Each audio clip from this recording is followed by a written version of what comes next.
One thing God has spoken, and twice I have heard it, that power belongs to Elohim, and to you, Adonai, belongs steadfast love. For you will render to a person according to their works. Guys, God has been speaking to me a lot about mercy through scripture and through songs that He's put on my spirit. I drink from the fountain of mercy. I soar on the wings of your grace. I walk through the doors of great favor. Your mercy is speaking for me. Your mercy found me. Your mercy chasing me. Your mercy called me. Your mercy yacked me. Your mercy pulled me. Your mercy's calling my And He's also been speaking about peace, which if you translate, for you will render to a man according to his works, it actually translates to you will make a covenant of peace with a human being according to what they produce. So covenant of peace, it's just like everywhere. God has just been dropping little hints everywhere. We're gonna focus on mercy today because that's something that God has been speaking a lot about to me recently. Let me know in the comments if He's been speaking to you about mercy too. So this memory just like came to mind as I was getting ready for the morning, even before prayer, and it only made sense after I connected it with the scripture. So in grade 11, I was in this PE course. I think it was called SPED. I don't know why. I don't know what the S stood for, but physical education was the rest.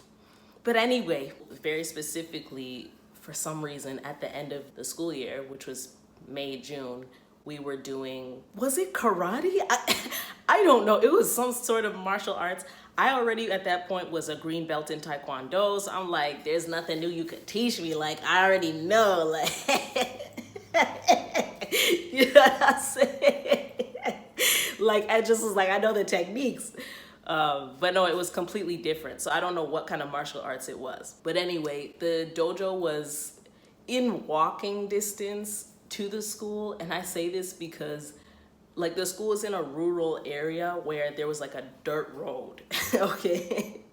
I grew up in the country. There's a dirt road to get to the highway. Anyway, I'm not going to describe it too much so you can't find the school. But pretty much like you'd have to walk along this dirt road to get to the place where the dojo was, and the dojo was closer to the highway. Actually, they've since changed the roads there, so even if I describe it, you're not gonna find the location, so we're good. We had SPED class, like it was combined grades 11 and 12, and I was in 11 at this time. And it was an elective, so anyone could join. It wasn't like, oh, your homeroom are all doing it. So in the class, I wasn't there with a lot of my friends, just because a lot of my friends were not athletic, but I was. Some of the popular girls of my grade were the kind of popular girls where in grade 9 they were already making senior volleyball team and this and senior basketball. And listen, I could have done that too, but I remember in grade 9, first day, being like, oh, is anyone in our class gonna try out for senior? Because I was already making friends and I wanted to see who else was my tribe. But everyone was like, no. The non-sporty girls, they genuinely were like, no, girl. But the popular girls were like, no, we're not gonna try out. And then they ended up trying out and making it. So it was kind of like, okay, that's a little shady. Anyway, because I need you to kind of understand some of the social dynamics. So I was there in class with 2 girls from my homeroom who were the popular girls who were shady. And then some of the older girls in grade 12 who I just didn't know like that because we weren't in the same classes, because we weren't in the same grade. But they were like friendly. But all this to say, I didn't have a core social group in that class. It was co-ed, there were the guys, but the guys in my class were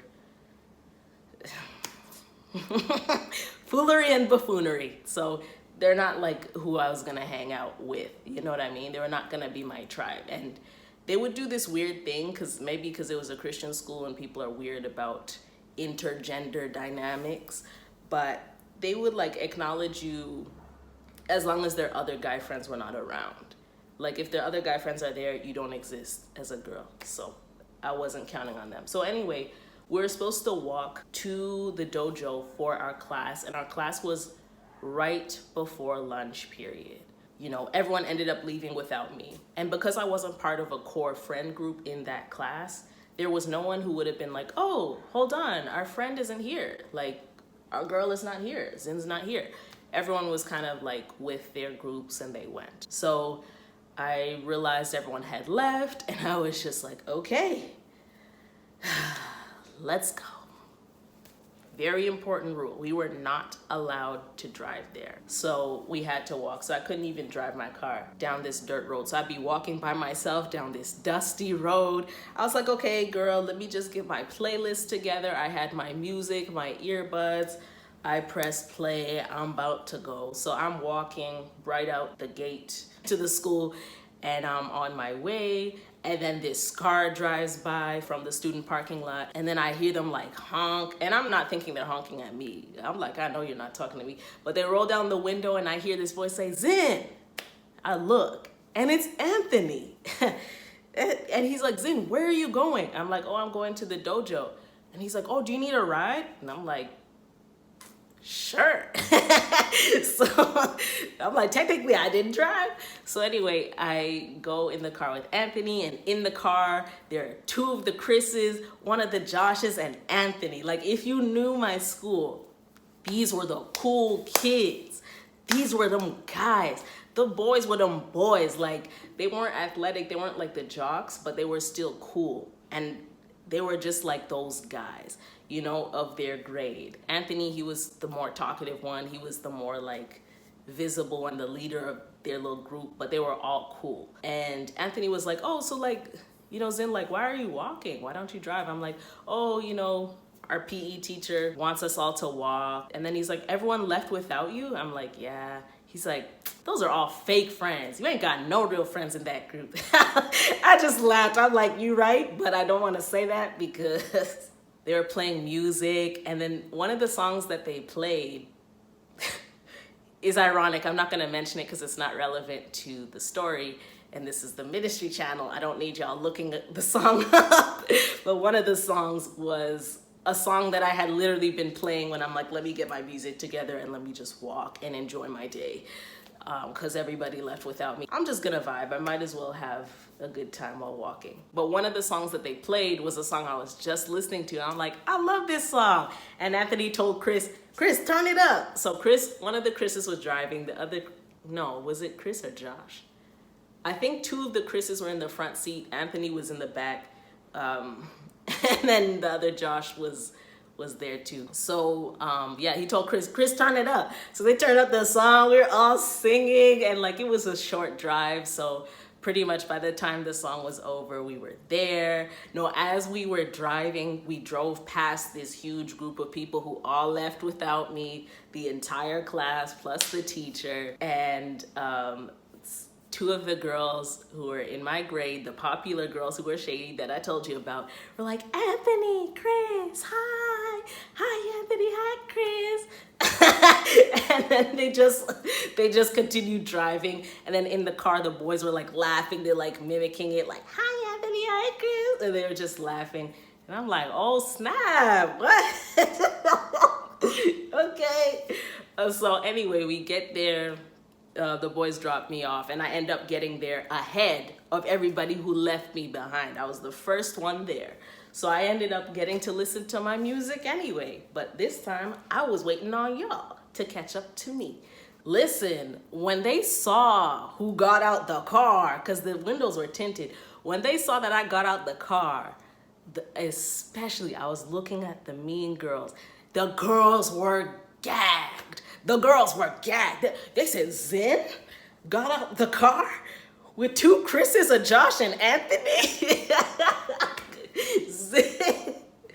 Oh, my street cred increased after that. Definitely, they respected me after that. Actually, I don't think those girls were ever mean to me again. Yeah, that's so interesting. But, yeah, I appreciated it. And the boys knew that, like, through them showing me kindness, it would also make me look cooler, which would then, sadly, for people who only treat people well based on social climbing and hierarchies, then it would also make people who were unkind to me treat me more kindly. Maybe they didn't think about all that, but I know God did, because God knew everything and he knows all. He knew all the dynamics.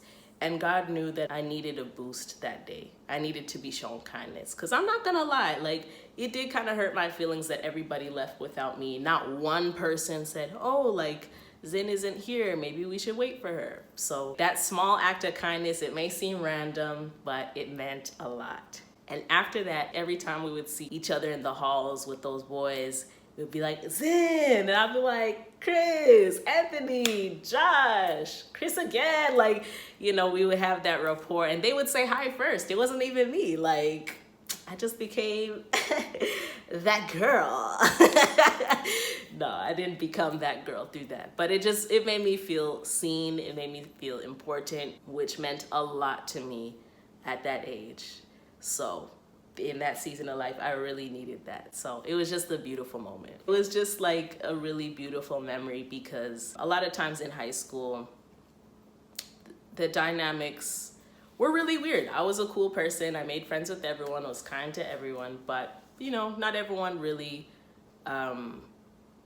was like that. So for those guys to have shown me kindness and mercy, they could have just driven past. They didn't know me, but for them to actually stop and ask if I needed a ride, for them to drive me, you know, there, it was convenient for me. It was out of their way. It meant a lot to me, and I treasured that memory, even if it was repressed. But sometimes God will remind me, hey, remember that happened, and connect it back to mercy.